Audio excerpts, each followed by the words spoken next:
Ma! Wee!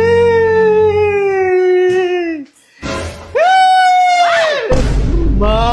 Ano ba? Hindi. Ay, Ano na naman yon? Yung teacher ko. O bakit anong ginawa? Binato ko ng eraser tapos pinay-squat ako. Okay lang yan. Baka kasalanan mo yan.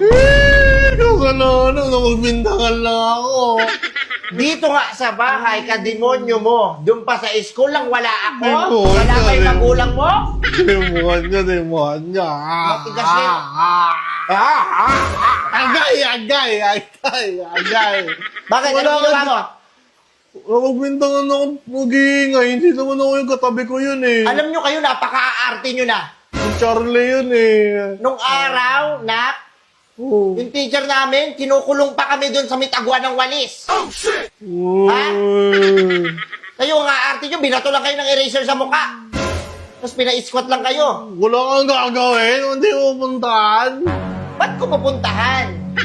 Hindi na sayang lang yung oras ko, okay lang yan. Well, Napaka-arte nyo na. Dati, okay lang naman sa'yo. Kahit may sumampal pa nga sa akin na teacher dati. Wala akong pakialam.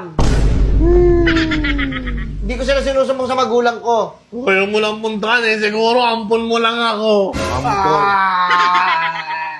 Yung dila mo nga. Okay. Dila mo nga, yung dila mo nga. Yung dila mo nga. Kayo, yung mga inano mo doon, yung mga damit mo, hindi mo, pag inano mo, ilagay mo sa labahan. Hindi parang nagpalit ka lang ng ano, ng, para kang sawa, nagpapalit ka ng balat. Iwan mo kung kahit saan. Buka madali nang late na ako kanina. May katulong ba kayo dito? May katulong kayo dito? Wala. Sige, balik tayo sa teacher mo. Anong ginawa sa'yo ng teacher mo? Binato ko ng radio sa mukha. Deserve! Deserve! Hindi.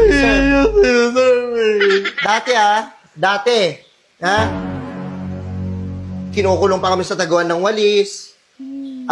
Pinapaano pa kami sa initan, sa araw. Pinapag-squat pa kami doon. Ang sasaya pa namin. Kayong arte nyo, konti ka na lang sa inyo. Si Bidyo. Si Sumbong sa magulang. Napakahihina ng loob nyo. Hindi nyo naabutan yung teacher nung araw.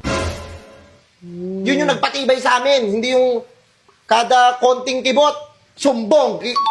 Konting kibot, iyak. Dati yung mo na ngayon eh. Na, ang siselan nyo. Masiselan kayo. Ingay mo?